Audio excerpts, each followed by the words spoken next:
EC news కి స్వాగతం. అమ్మాయి లా చదువుతూ నర్సాపురం అమ్మాయిది ప్రాపర్ నెల్లూరుకి వచ్చింది. నెల్లూరులో మ్యారేజ్ చేసుకుంది. ఈ అమ్మాయి నర్సాపురం నుంచి వాళ్ళ మధురాలు అన్నప్పుడు మొత్తం బంగారు వాళ్ళు ఈ అమ్మాయికి కొంచెం ఇచ్చేసింది 2021లో. ఆ బంగారుని ఇంకా మీడియా కాదు రఫ్గా మాట్లాడుతున్నాం. ఆ బంగారుని తనఖా పెట్టుకుంది ఆ అమ్మాయి. ఆడ పెడితే 2021లో పెడితే ఎవ్రీ మంత్ ఆ అమ్మాయి ఇంట్రెస్ట్ పే చేస్తూ ఉంది. పే అయిపోయిన తర్వాత మొన్న రీసెంట్గా 7వ నెలలో 20వ తేదీ సార్ డబ్బులు కట్టేస్తాను నేను మొత్తము, ఇది క్లియరెన్స్ చేసేసుకొని నా బంగారం నాకు ఇచ్చేయడం వెళ్ళింది. వెళ్తే వాడు ఏమన్నంటే మీరు ముందు పెట్టింది నకిలీ బంగారము కాబట్టి మీరు మాకు డబ్బులు కట్టాలన్నారు. ఇంకా అమ్మాయి ఆడికి వెళ్ళి ఏంది అని ఆ అమ్మాయితో కూడా డబ్బులు తెచ్చుకోవాలి, నీకు ఇద్దరు కలిసి వెళ్ళారు. ఆ అమ్మాయి భర్త ఇంకొకటి వెళ్తే వాడు వేరే వాళ్ళని పిలిపించి దౌర్జన్యంగా కొట్టడం అట్లా జరుగుతూ ఉందండి. ఆ వెంటనే ఏం చేశాడు, పోలీస్ స్టేషన్కి వెళ్ళారు. పోలీసు వాళ్ళు కేసు తీసుకోవాలి, సీఏ లేడన్నారు. ఆ తర్వాత చెప్పింది వాళ్ళకి మేము ఇల్లీగల్గా పోతామని చెప్పేసి వచ్చి ఇంకా కంప్లైంట్ ఇవ్వడం ఇక్కడ నెల్లూరు వేదాపురం ఇచ్చింది. అది అమ్మాయి స్థానిక ఎక్కడ సార్? ప్రాపరు అమ్మాయిది అక్కడే నర్సాపురం. మ్యారేజ్ ఇక్కడ చేసుకుంది. అబ్బాయిది ఇక్కడ ఈ ఊరా? ఆ అబ్బాయి నెల్లూరు, ఇక్కడే వాళ్ళు ఉండే ఇద్దరు లాస్ట్ స్టూడెంట్స్ వాళ్ళు కూడా. వడ్డీ కట్టినట్టు ఏమైనా ప్రూఫ్ ఉందా? కట్టినట్టు మొత్తం ఫోన్ పేలో ఉన్నా మొత్తం ప్రూఫ్స్ ఉన్నాయి సార్. వడ్డీ కట్టినట్టుగా అప్డేట్ ప్రతి నెల వెళ్ళి వడ్డీ సార్. ఇప్పుడు మీకు ఏం కావాలనేది మొత్తం క్లియర్గా చెప్పి మొత్తం అంటే ఒక 3 పేజెస్లో ఉంది సార్. 5 మినిట్స్లో క్లియర్గా అయిపోద్ది.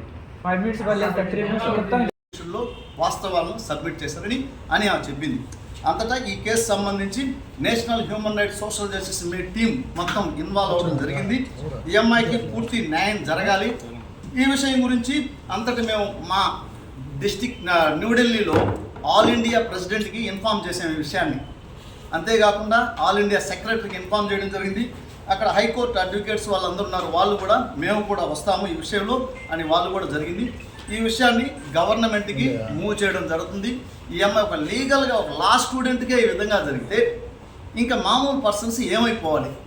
ఈ విషయం గురించి ఈరోజు పత్రికా మూలకంగా national human rights social justice commission New Delhi మేము నెల్లూరు డిస్ట్రిక్ట్ టీంని ఎందుకు పత్రికామూలంగా ప్రకటన ఈ విధంగా ఇవ్వడం జరుగుతుంది ఈరోజు.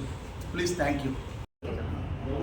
Shri Lakshmipriya, national human rights and social justice commission state legal secretary. So ఈ కేసు మా వరకు వచ్చింది కాబట్టి మేము లీగల్గా ప్రొసీడ్ అవుతాం. అది ఎంతవరకు అయినా సరే లీగల్గా మేము ప్రొసీడ్ అయ్యి న్యాయం కోసం చేస్తాం. ఆ అమ్మాయికి న్యాయం చేస్తాం. ఆ అమ్మాయికి ఇప్పుడు హెల్త్ కూడా కొంచెం బాగాలేదు, కొంచెం ఇదైంది.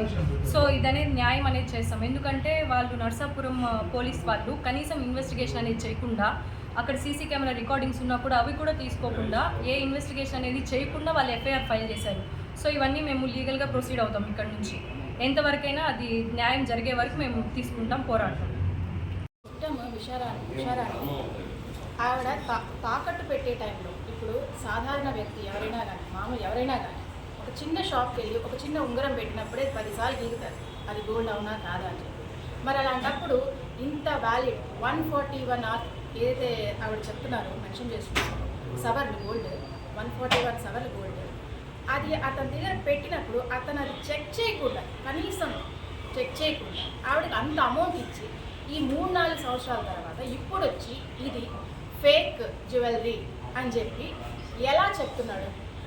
అలాంటప్పుడు అది ఫేక్ అయితే ఇన్ని సంవత్సరాలు ఆవిడ ఎందుకు అక్కడ వడ్డీ కట్టింది? అసలు ఫస్ట్ ఆఫ్ ఆల్ అతను ఎందుకు డబ్బులు ఇచ్చాడు? ఫేక్ అయితే అప్పుడే కేసు పెట్టచ్చు కదా.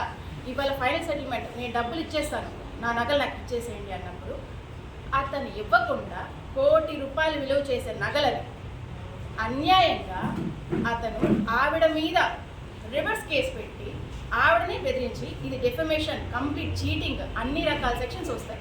ఆవిడకి ఇప్పుడు ఎంత నష్టము, ఒక లేడీని ఇంతగా టార్గెట్ చేయాల్సిన అవసరం లేదు. కాబట్టి ఇది ఎంత దూరం వెళ్ళినా కానీ ఆవిడకి న్యాయం జరిగే విధంగా మేము పోరాడతాం. అంత చిన్న అమ్మాయి 50 లక్షలు